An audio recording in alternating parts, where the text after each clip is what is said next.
Hi, this is Ryan Turner, Artistic Director of Emmanuel Music, and I'm here with Dexter Kennedy. Dexter was an organist in I believe, our inaugural year of the Bach Institute in January of 2011. Dexter, it's great to see you. Nice Thanks to for see you too. joining Happy New us. Year. Happy New Year to you as well. You're coming to us from Detroit, or just outside Detroit, if I'm not mistaken. Is that correct? That is, yep. Town Ex- Grosse Pointe Farms. Excellent. So, what have you been up to since those 3 brief weeks back in 2011? Yeah, so following that Bach Institute, I graduated with my bachelor's from Oberlin, then went to Yale for my master's, then found my way back to Oberlin for an artist diploma. And now I am working as assistant director of music and organist at Christ Church Grosse Pointe, which is an Episcopal church with a long tradition of a English cathedral choral program with boy and girl choristers and choral evensong and all those wonderful things. So it's a great complement to my solo playing.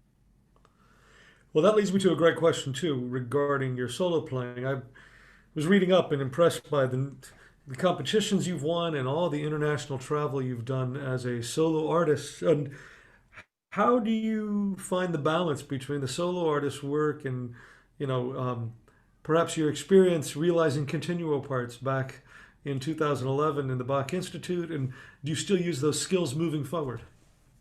Yeah, I still, there's a lot of continuo playing that goes into my work at the church. We have a concert series that presents anywhere between 3 and 5 major choral orchestral works per year. Hmm. So I've done the B minor Mass, St. John Passion, Christmas Oratorio, the complete works. So obviously a lot of continual realization throughout all of that. But the thing that I like about continual realization is it blends improvisation into repertoire playing. And I've always I the way I got into playing music was my parents found out I could play by ear without having a lesson prior. And so that improvisatory nature has always been a part of my musicality, and I really enjoy pursuing it.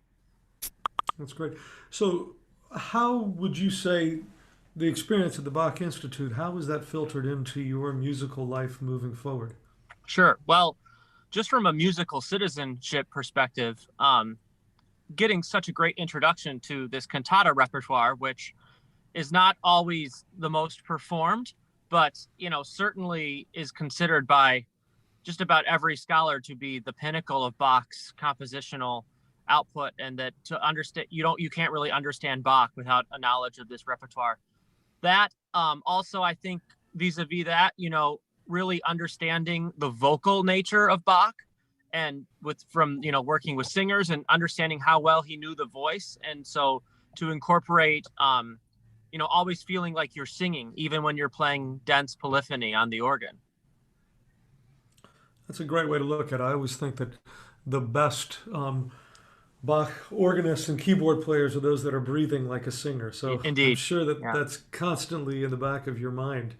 Um, so I want to ask you about the Bach that you're going to share with us. But before that, on a sort of less formal basis, I noticed that you're a big Detroit sports fan. I am. And I yesterday while I was watching the Celtics play the Pistons, I thought of you. And Oh, yeah, there's not too much to get excited about these days, but it was certainly fun when I was growing up. All the teams were really good, and it was a fun time to be alive. But we're still waiting for that to come back around full circle, but hopefully soon. yeah, of course. So tell us a little bit about the Bach that you're going to share with us. Yeah, so this is sort of a 2-for-1 composer special because it's actually a transcription of a concerto by Vivaldi from his L'Estro Armonico. We know that Bach kept an extensive library of works from various composers of geographical backgrounds, and we know one style that he was particularly fond of and utilized in his own works is this Italianate style, done so expertly by Vivaldi. So this is one of several instrumental concerti that he transcribed for the organ. This particular one is from L'Estro Armonico. It's for 2 violins and cello. It's a concerto grosso, and yeah, it's a wonderful example of the Italianate nature, and really shows the organ in a really instrumental way. At the opening, it's very sparse. You can hear the string trio, the 2 violins and cello. then in the lyrical second movement or slow movement is just wonderfully expressive. And it's what's notated is really quite skeletal, and you really have to imagine like a violinist. And I do quite a bit of ornamentation in that solo line in that movement. Well, thank you so much, Dexter. It's great to hear how your career has blossomed since we last saw you in Boston. And don't be a stranger. If once we can travel again, come by Yeah, and visit hopefully us I'll be at back out to do Emmanuel. some work with the symphony again before too long. So That'd be great. Well, thanks yeah, so much. Happy New Year to you, and stay well, Dexter. thanks, This Ryan. is Bach's Concerto in D minor after Vivaldi, BWV 596. All best. Thank you.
Quiet, please.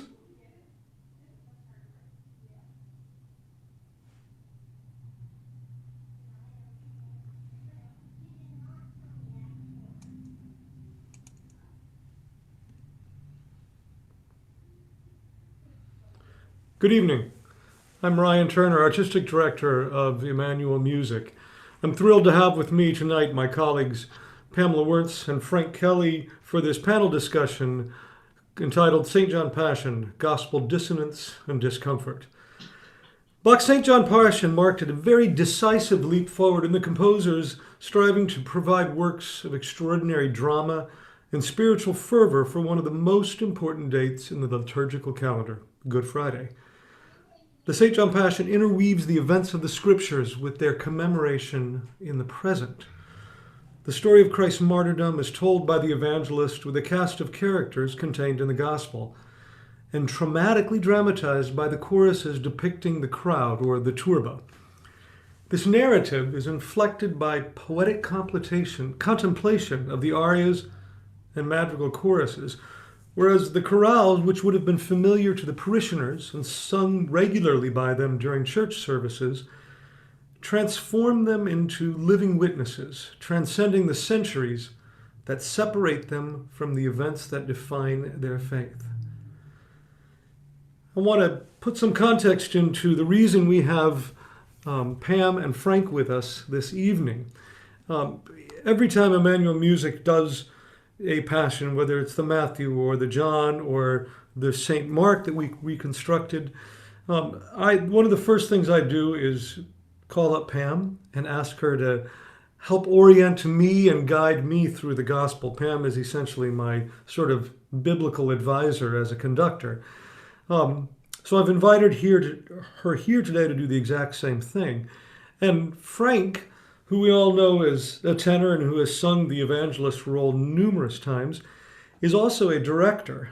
And pre-pandemic, we had grand plans to present the St. John Passion staged with Frank as director in celebration of our 50th anniversary. So I've invited Frank with us here to talk about the drama and the sense of theater that is ever present in the St. John Passion. So, thank you, Frank. Thank you, Pam, for being here. And if we can begin, as I would begin my own study, by going to Pam and asking her to orient us to the gospel. Thank you, Ryan.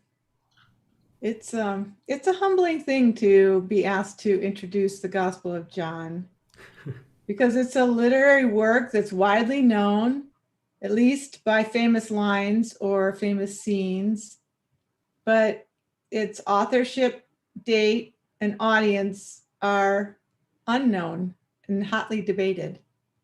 So I can report the scholarly opinions, but that doesn't mean we know anything for sure. All we can be sure of that we know is that we don't know. And I feel that more deeply every time we engage one of the passions, especially the St. John. So the Gospel of John is widely considered to be the last written of the four canonical Gospels. Canonical Gospels being the four Gospels that made it into the Christian New or Second Testament. The Gospel of John is usually dated around the end of the first century, between 85 and 95.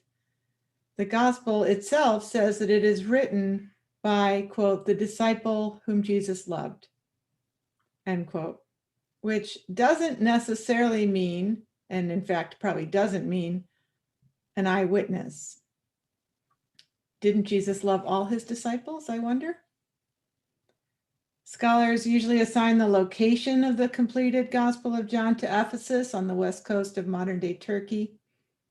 And the audience may have been assorted Jesus followers who needed encouragement and strength to continue to do the right thing in the midst of a larger threat to their well-being. Or the audience might have been Israelites who had remained in the area around Jerusalem after the city and the temple were sacked in the year 70 by Rome.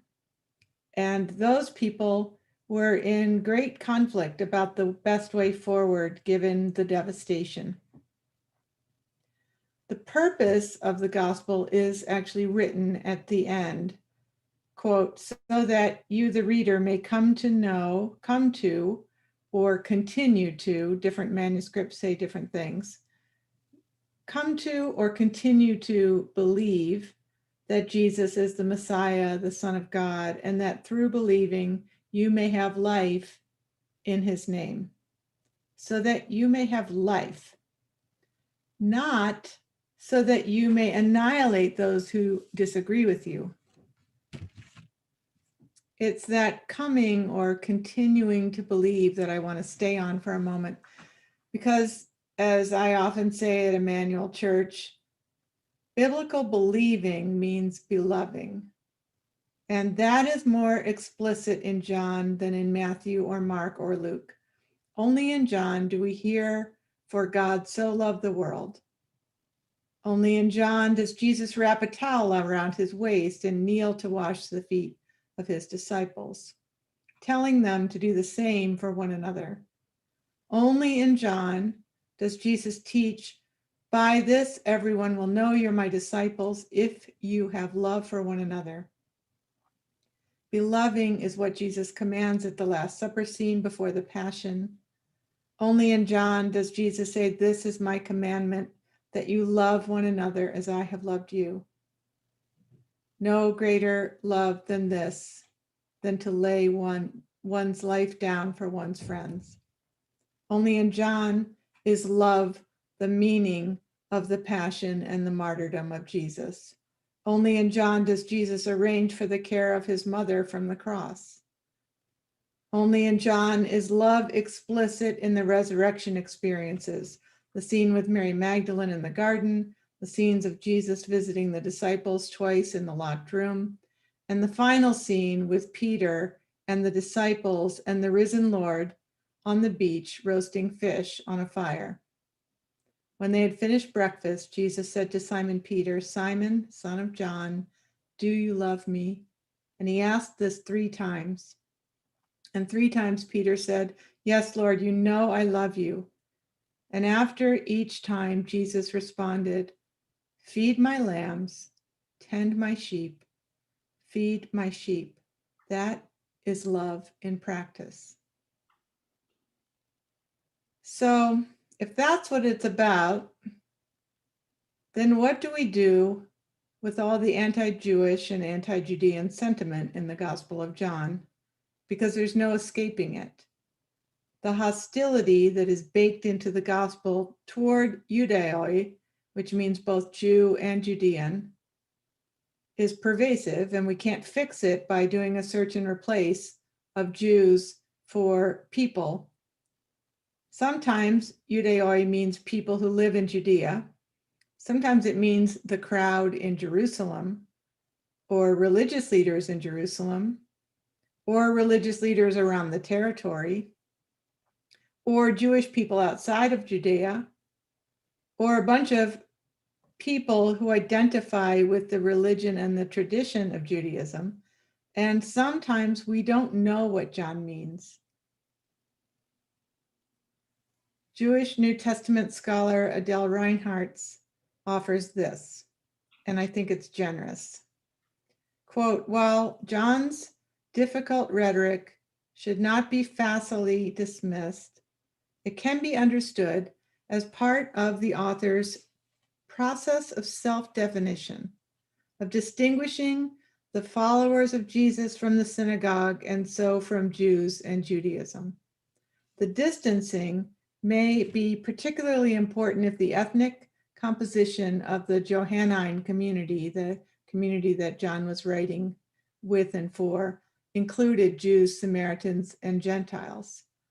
This approach does not excuse the gospel's rhetoric, but it may make it possible for readers to understand the narrative's place in the process by which Christianity became a separate religion, to appreciate the beauty of its language, and to recognize the spiritual power that it continues to have in the lives of many of its Christian readers, end quote. In our own multi-faith, multicultural context, especially on this side of the Shoah, I will reiterate the Christian need to repent of the anti-Jewish violence perpetrated in the name of Jesus, using gospel passion narratives like John as proof texts for inciting injury and murder. Although it's clear to me that Bach intended the blame to be shifted to Christians, the rabbi from Nazareth's message was all about the expansive and inclusive and redemptive love of God, and that is the work for his followers to be engaged in.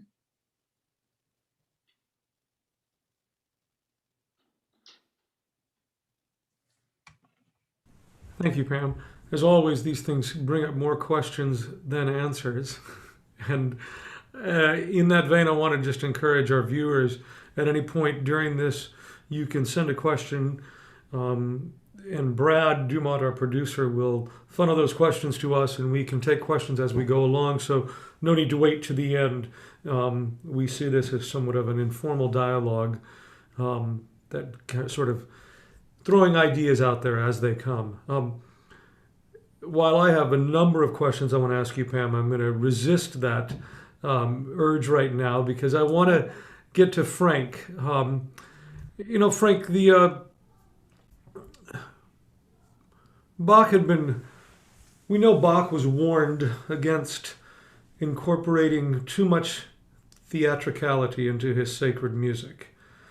And I think he succeeded in incorporating theatricality. The question is, was it too much? Can you sort of take us through all those moments of incredible theater and drama that happen in the Bach St. John Passion? Well, I can try. I can make a good start anyway. This is the third Passion oratorio that the congregation in Leipzig heard. There was a Telemann Passion oratorio presented in 1718 that met with great success, and that perhaps convinced Kuhnau, who was Bach's predecessor in Leipzig, to write his own Passion-style oratorio, even though he was on the side of the camp that was decidedly against operatic and theatrical elements being involved in church music. Nevertheless, he produced a St. Mark Passion in 1721. Bach knew that the tradition in Leipzig was, before that time, to have a setting of the St. John Gospel in a non-operatic way. And so Bach chose the Gospel of St. John to set, and that was probably a very safe and conventional choice for him to make. His setting of the St. John Passion, however, was one of great controversy, I am sure. It's theatrical from the very beginning. As Christoph Wolff says, it's a modern work of unprecedented scope and ambition. If Brad will show us the first slide of the score, you can look at the page and you will see this incredible texture that begins. We have the double basses giving a strong beat on 1 and 3 of every measure. Boom, boom, boom, boom. The cellos. Boom, boom, boom, boom, boom, boom, boom, boom, boom, boom, boom, boom. The strings, the upper strings. Jaga taka taka taka taka taka taka taka taka taka taka taka taka taka. We have this texture going. And on top of that, we have these two wailing melodic lines with oboes and perhaps doubled with flute. If you can show the second page of that, Brad, now please. These soprano lines outline at the beginning the 12 tones of the scale. As you'll hear in just a moment from the audio that Brad will play, it starts D, E flat, C, F sharp, which is as chromatic as one can start. The anguish and the pain in that sound. Brad, would you please play the first musical example?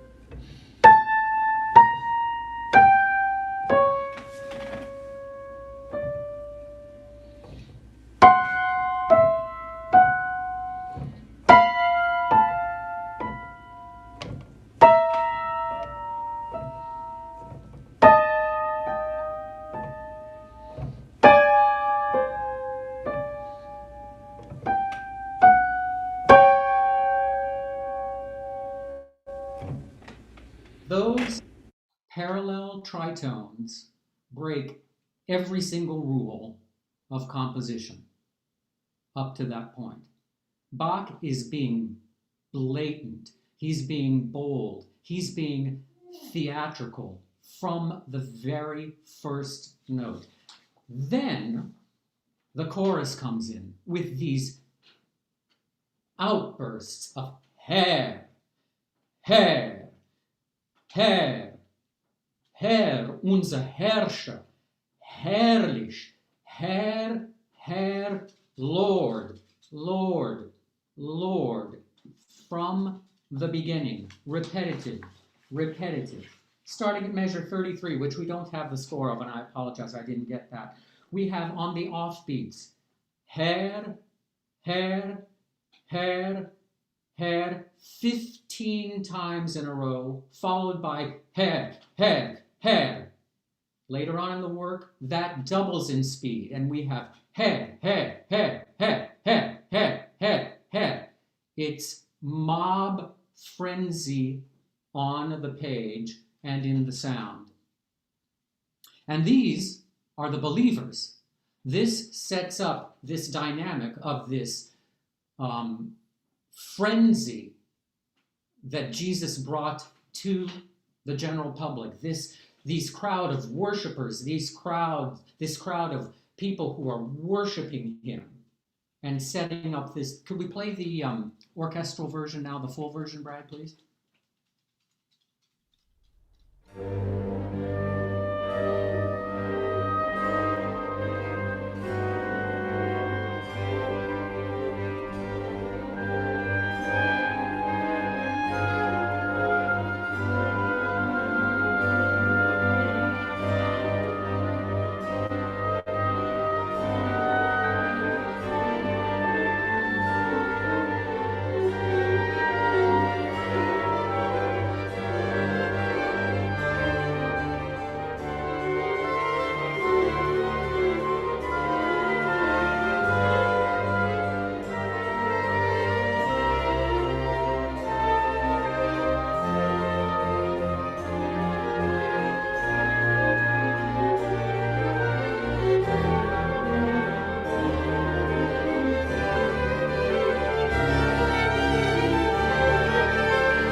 And it goes on like that for a good long time, and then we get a middle section, and we come back to that repeated Lord, Lord, Lord, Lord, Lord, which is a central theme of the St. John Gospel, that Christ is the Lord and he's the victorious Lord.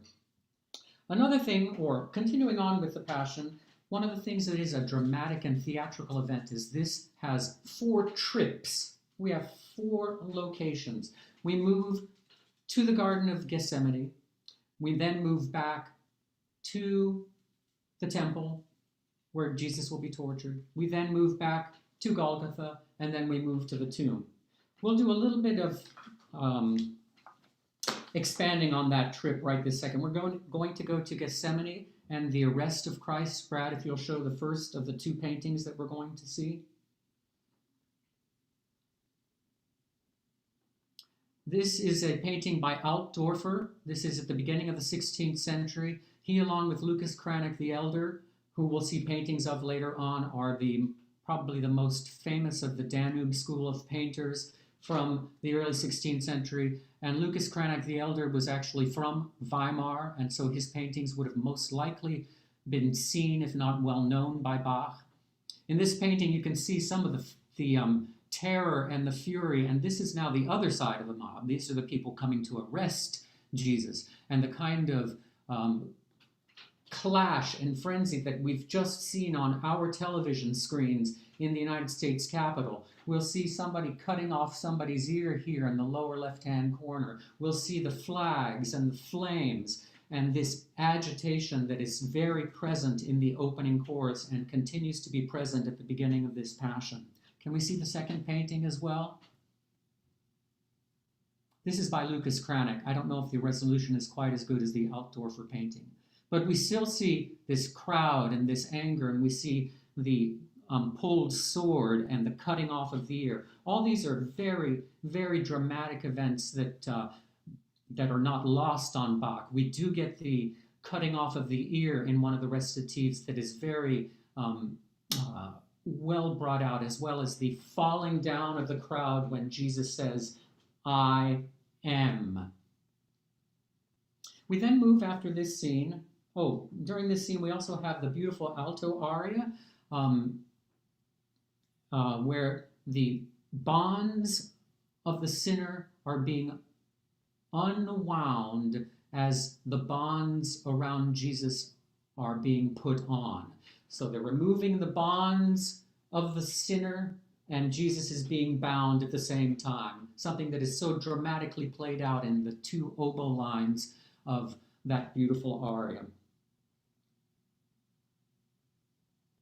1. We then move back to the temple with the aria Ich folge dir gleichfalls. We get Peter's denial of Christ, which is a setting of the St. Matthew Passion that Bach interpolated. We're going to have a question about that later on, but I'll talk about that. And then we come to the trial scene. And Brad, if you could show the first of the 3 paintings, please.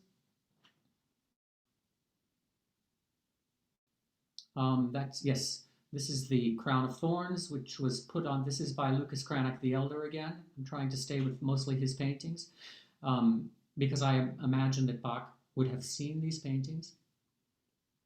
And this is before the torture scene, which is next. Please, Brad. This is by Lucas Cranach the Elder. And then the third one by Altdorfer. And you can see that these are quite violent. No holds or no punches are being held here. And Bach did the same, in my estimation, with his scene Betrachte meine Seele and Erwäge, the scourging of the body resulting in the blood being shown in rainbows, and the sounds of the flagellation from the 2 upper violin parts, sometimes violins that are muted. And then we move on after the most central and important part of the gospel, and that is the questioning by Pilate of Jesus, and Jesus revealing over and over again that he is a king and he has come to save mankind through his sacrifice. We then move back, another trip back to Golgotha, and we'll have 2 paintings here to show some of the theatricality here. This is by Lucas Cranach again. No, I take it back. I believe this one is by Hieronymus Bosch. Then the next painting, please. Yeah, and this is Altdorfer again. And finally, we come to the Crucifixion. This is by Lucas Cranach the Elder again, and you'll see the same crown of thorns on Jesus' head here. And this scene is, for me, the most important and the most dramatic scene of the St. John Passion as set by Bach. The setting of Es ist vollbracht, again for the alto. It starts with a lament played on the viola da gamba, a sound that has not yet been heard up to this point in the St. John Passion. It's a noble dance, a French tombeau, and perhaps somewhat a French overture feeling at the beginning. And then there's a B section in which the strings come in completely unexpected fashion, loud and furious, vivace in 3/4 time. And Brad, if you could show the score of Es ist vollbracht, those 3 pages.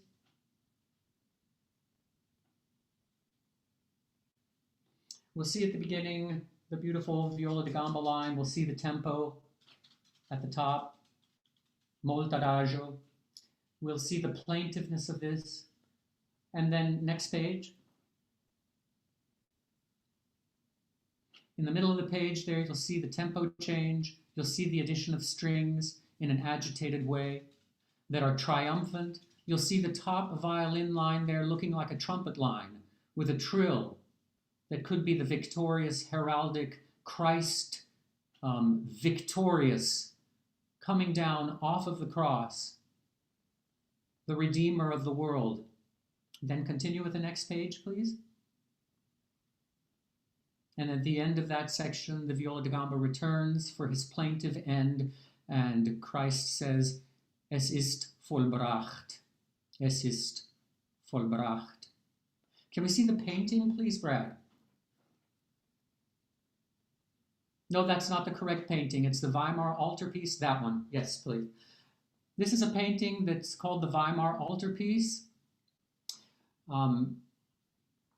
I am almost positive that Bach would have been well acquainted with this piece of art. There's Christ crucified in the center, and down to Christ's right is Christ off of the cross, subduing death and pain, and we have the Lamb of God at the bottom of the cross there. And Bach's tremendous vision in this aria, to have Christ crucified and then to have Christ coming off the cross, that he could do anything if he so chose, that he is all-powerful and can be the head of an army if he so chose at this moment, but chooses to put himself back up on the cross and to make that supreme sacrifice which had been preordained to save mankind, was, for me, the beginning of this entire idea that this could be a staged and very effective production. We then move back to the tomb, and Brad, if you could show the painting. This is Van der Weyden. This is a Netherlandish painter, but I think it's a beautiful rendition of Christ being taken off of the cross, and Christ will then be carried ceremoniously to the tomb. All of these opportunities here, these visuals, give a theatrical read to the score, which are not necessary, but I think they possibly could make for a very, very moving performance in the theater. We could hear Es ist vollbracht now, Brad, if you could play that.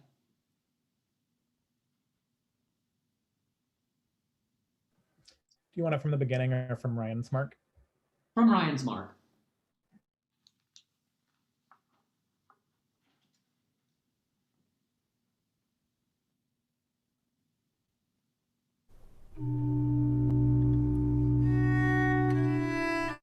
Der hält uns so, da sieht mit Macht.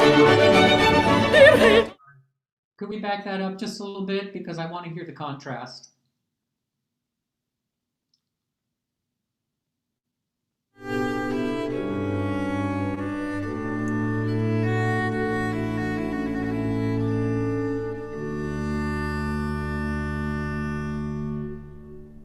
Der hält uns so, da sieht mit Macht. Der hält uns so, da sieht mit Macht. Der hält uns so, da sieht mit Macht. Und schließt den Kampf, und schließt den Kampf, und schließt den Kampf.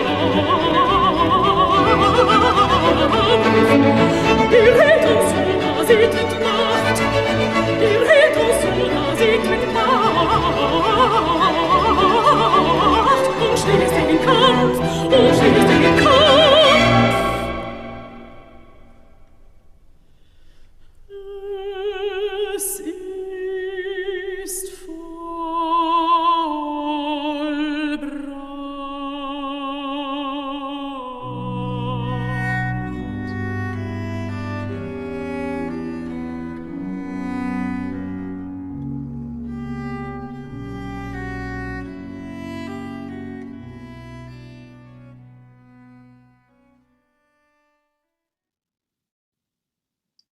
As Christ puts himself back up upon the cross to die so that we can live.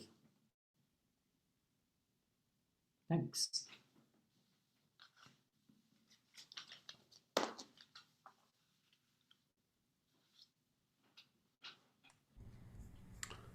So I wonder if I could jump in and just respond to that last part, Yes. because that idea that Christ died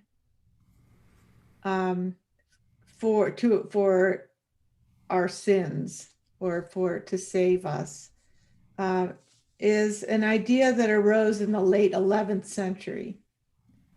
But it was really, it really captured the imagination of the Lutheran Reformation and the Protestant reformers in general, but not Eastern Christianity. So we are so used to hearing it, as crept into the prayers and the hymns of the Anglican tradition. We're so used to hearing it that we think that it's biblical, but it's not a biblical idea. It's Anselm in the 11th century. So I just wanted to throw that in.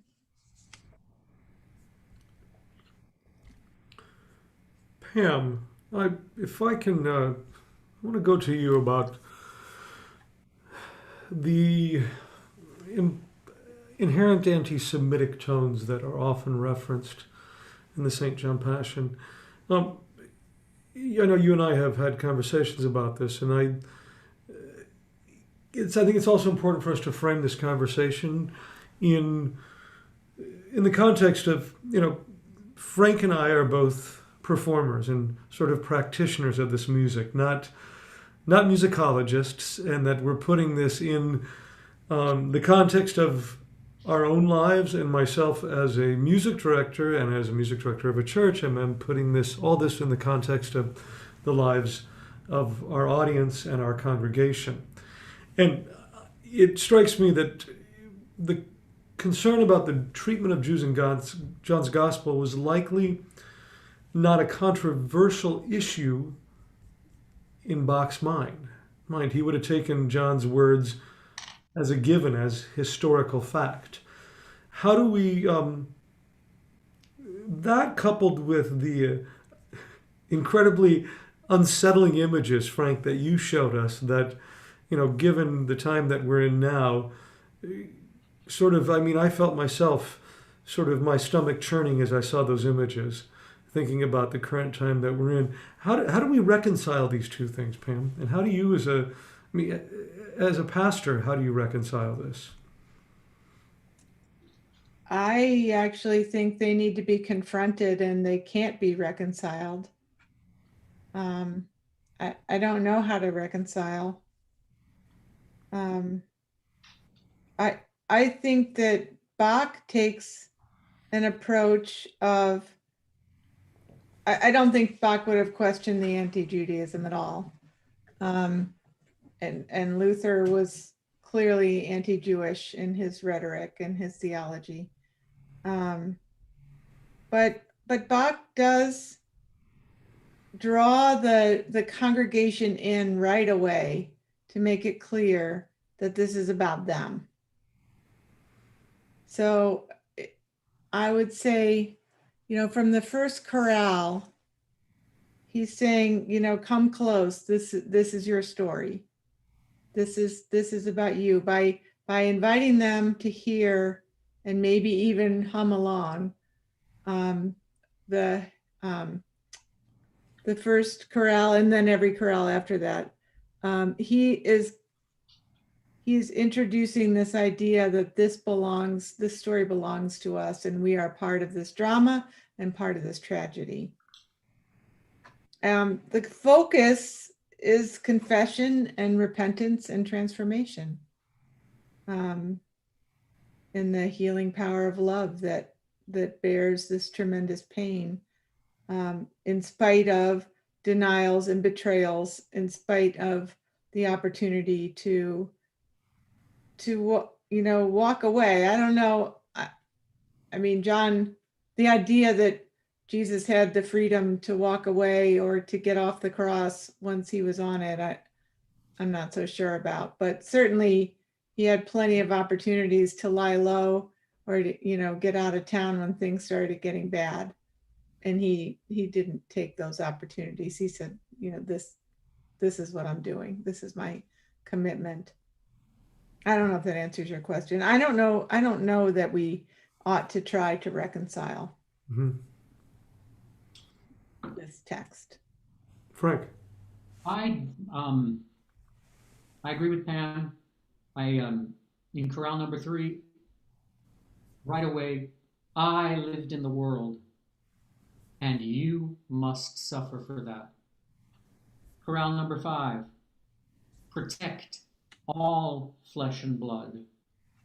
Aria number 7, from the stripes of my sins. Chorale number 10, which you said you might want to talk about. Wer hat dich so geschlagen? I, and my sins are what have hit you. Actually, I think I have a slide of that chorale, and we have a sound of that chorale, I believe. Would that be an appropriate place to play this, Ryan? Sure, that'd be great. This is chorale number 10. And if I can chime in here, this is one of the examples that I feel like, and this is something we can talk about on the other side of this example, is how does Bach push back against the inflammatory text? He was bound by the gospel text, and to me, the most interesting thing are the other texts that he chose, whether they be the chorale text or especially the poetic, the madrigalian texts that were in the arias. But in this case, it clearly is turning the mirror onto the Christian believer. Brad, here we are. Thank you.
Thank you, Brad. And for our listeners, that text is, I'll just briefly read it here. Who has struck you thus, my Savior, and with torments so evilly used you? You are not at all a sinner, like us and our children. You know nothing of transgressions. And in the second verse, where we turn it inward, I and my sins that can be found like the grains of sand by the sea, these have brought you this misery that assails you in this tormenting martyrdom.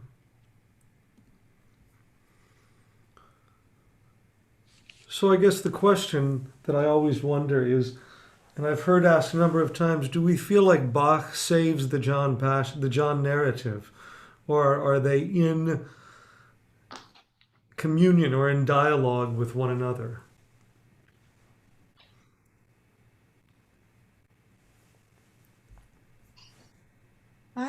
think it's up to every generation to attempt to save the story, save the dialogue, save the story. And, you know, for Bach, he was doing some of that. His audience was non-Protestant Lutherans. Did he say, I mean, did he save people who, his audience was Protestant Lutherans? Did he save anyone else? And did he save them from their bias or the ugly anti-Judaism? No, he didn't. You know, he didn't save the Roman Catholics, the Papists, or the Muslims, or, you know, he stirred people up. It is dramatic and it is very stirring. And what happened was that with all the drama and the violence, it actually, you know, I think it was Biden who said that there's a difference between inciting and inspiring. You know, and one of the things that the church did was incite the mobs by teaching the stories about the mobs and saying, you were the mob, you were doing this. They went out and did it. It's like whatever you focus on is what happens. So I'm feeling like he didn't, for his context, he did the best he could. It's the most beautiful music. And I'm not sure he saved it.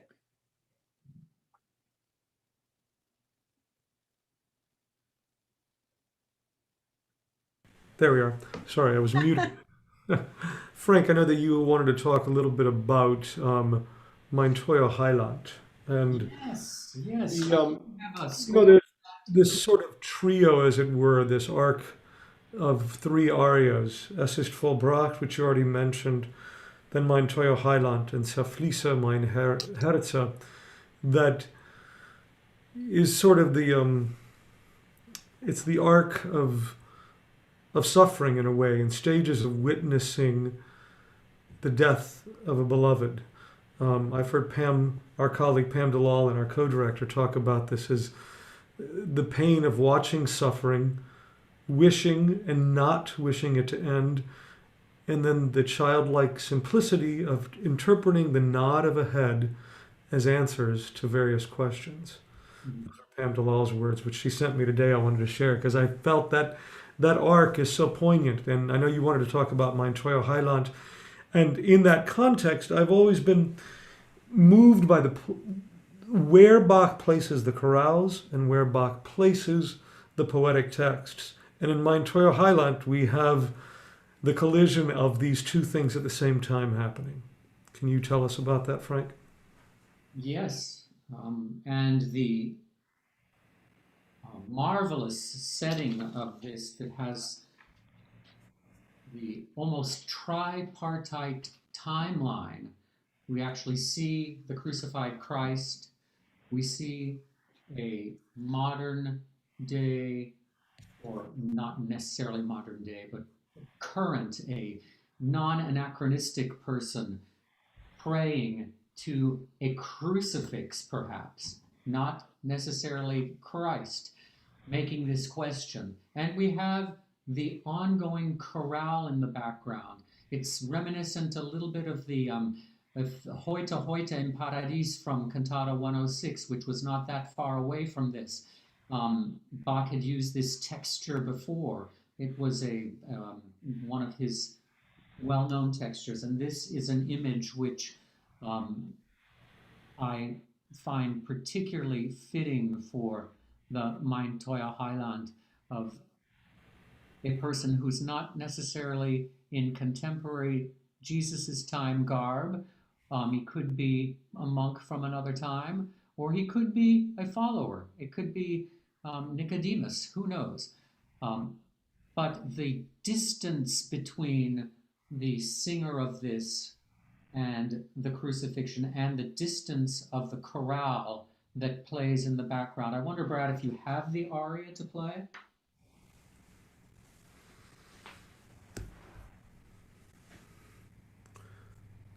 While Brad is finding that aria, I just want to quickly tell our listeners about this moment here and what the text is, as I find it here. So the bass sings, "My precious Savior, let me ask, now that you have been nailed to the cross and have said yourself, it is finished, am I made free from death? Can I through your pain and death inherit the kingdom of heaven? Has the redemption of the whole world arrived? You cannot say a single thing out of pain, yet you bow your head and say silently, yes." So that is the text that the baritone sings, all the while the chorale tune behind it is, "Jesus, you who were dead live now unendingly. In the last pangs of death I will turn nowhere else but to you. You who has absolved me, O beloved Lord. Only give me what you earned. More I do not desire." And what we hear in this is the baritone with just solo cello, a continual line. And then when the chorale comes in, we do get the normal string doublings. And it is something as though something is from a distance. And the juxtaposition of these two sort of time worlds coming together is hauntingly beautiful. And the fact that the chorale is in 4/4 against the ongoing 12/8 of the cello line, the ongoing 2 against 3, the different realms of God and of humanity, of divinity and mortality, is something that's incredible in the rendition of this piece. Mm-hmm. Go ahead, Brad, if you're ready to play.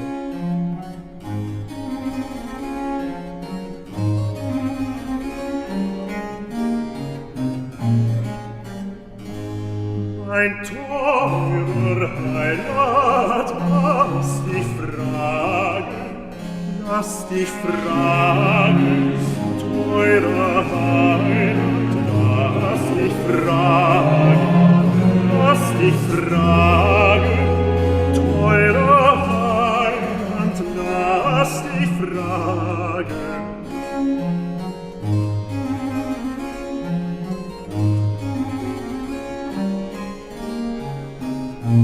Thank you, Brad. That's probably good there. Thank you, Brad. As we're coming close to the end of our time here, I did want to bring up two questions to end our time, and then we have a few questions from listeners. Please chime in, any listeners that you have questions. The first is, I have always been struck by the element of time in the St. John Passion and the way Bach uses that in almost a cinematic fashion, in where we have, of course, the biblical text, which, as Pam mentioned, was from 70 or 80, 90 AD. We have the chorale tunes and chorale texts, which were 17th or 16th century texts. Then we have the poetic text, which were newly composed poems that would have been heard for the very first time. And then in the midst of all of this element of time where St. John, the Passion as Bach wrote it, is sort of inspired by medieval passion plays. And in addition to the gospel, he's also taken parts from the St. Matthew gospel. So there's this expanse and fluidity of time.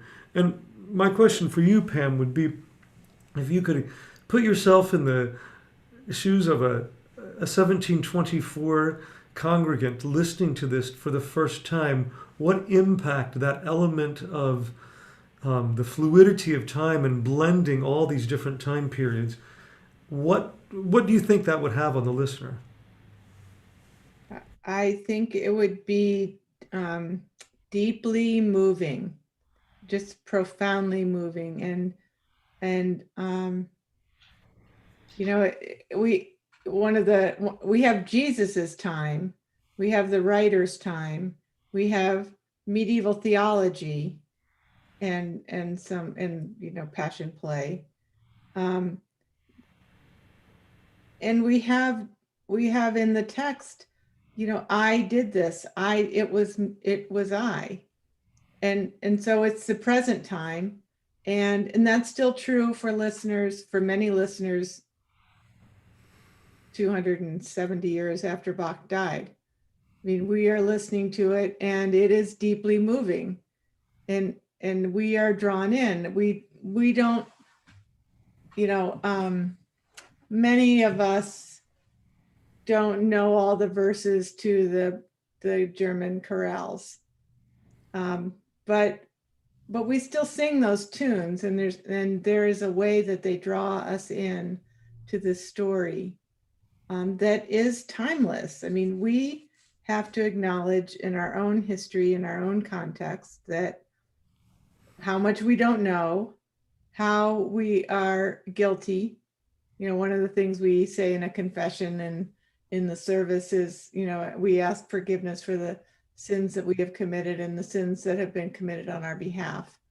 We are a part of a system that is broken and flawed, and we are sinful. We are also capable of good. It's not that we are only sinful, but on Good Friday, we are invited to enter into this drama and find our place in it, and then realize that something is being done for us that we don't deserve. That's the narrative, and that kind of folding makes us timeless. Time folding, I think, is what I would think about it as. Frank, go ahead. Yeah, I think it seems that I have a good quote here. Luther himself favored the Gospel of St. John on account of its specific theological message and its clear interpretation of Christ's purpose on earth. Christ, like his Father, must exist eternally, standing outside of human conceptions of time. Christ's earthly office is a sign of God's presence. As the Word made flesh, all his activities are designed to prove his ambassadorial position as the Son of God. Time, in its playfulness within this whole setting, when it was written, when it was interpreted, how it's being performed now, is time. And Christ in the St. John Gospel is a cosmological figure that exists before time. Right. This was all written before time was invented. The whole plan. Right. If you were going to film the Gospel of John, you would start with pictures from the Hubble telescope, of the cosmos. Yes. Where time is measured in millions and billions of light years, which we cannot comprehend. Right. And then you would zoom in to a character who is at the Jordan River in a specific place with a specific name. It's the gospel does that. And then it zooms back out, and there is this kind of timeless quality, and it is both resonant and dissonant. And I think actually Bach did understand that timeless thing. I think it was an understood thing in the theology that was taught at the time, the predestination and the ongoingness of this plan. And Frank, how this element of time, and also, when you think of interpreting it for modern audiences, the other night Michael Marissen gave a lecture to kick off our Bach Institute called Toward an Unretouched Image of Bach, which his essential thesis was that Bach was not a modernist, and that there was no sense of him being a progressive, and that we have, in modern times, with our own agendas, tried to make him a progressive, make him somebody who has tried to, as I put in, save the Gospel of John, or somehow that his theology was ahead of the Lutheran Church of that time.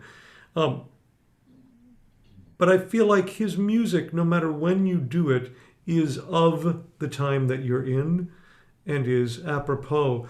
And I'd like you to comment on that, and also when you were thinking about directing this, how much of that is in your head? How does that element of time and Bach progressive, or Bach of his time or not of his time, enter into your thinking? Oh, completely enters into my thinking. The texturedness of the time, the modernness of the sadness of Zerfließer, for instance, the mourning nature that so many billions of people on our planet have to go through every single day of their life. That specificity that I would hope someday to bring to that aria of mourning for somebody who'd been needlessly killed or tortured or imprisoned or abused or broken for no reason, and the mourning that needs to continue to go on to bring that to the front, and the collective sense of tradition and where we are in that tradition, and the moving forwardness of that tradition through those chorales to try and get that tradition to make us become more forward-thinking individuals. It's in those texts. The way we read those texts, we see the possibility of that happening. It's rife with opportunities to bring that sort of thing out. How all of that, every single message, except for the hate, all of the mourning messages, all of the new messages, all of the newly constructed messages, all of the aria messages, all of those things that were constructed in that time continue to be relevant to our existence in this time. We have made some progress, but we've not made as much progress as we're capable of making. Indeed. Well, I want to say thank you so much to both of you for this conversation, which could probably go on for quite some time. That would only provide more questions and more thoughts. But as always, it's great to speak with you both, and I want to say thanks to Brad Dumont, who produced this and put up all our images and musical examples and recordings. Thank you for following along our nonlinear conversation. And to our listeners, thank you for joining us, and I hope that you will come back tomorrow evening at 7:30. Is a Bach Institute alumni concert. It will be preceded by another alumni spotlight of Theodosia Roussos, soprano and oboist, and then at 7:30 is a concert with 6 of our notable alumni that'll be live streamed from the Emmanuel Sanctuary. And then this weekend is Cantata 32 with a live stream of an open rehearsal Saturday morning at 11, followed by a lecture by John Harbison, our principal guest conductor, and then the Sunday worship service at 10 a.m. with the Cantata 32 happening as well. Thank you, Pam. Thank you, Frank. Thank you. And everyone, have a wonderful evening. Good night. Good night.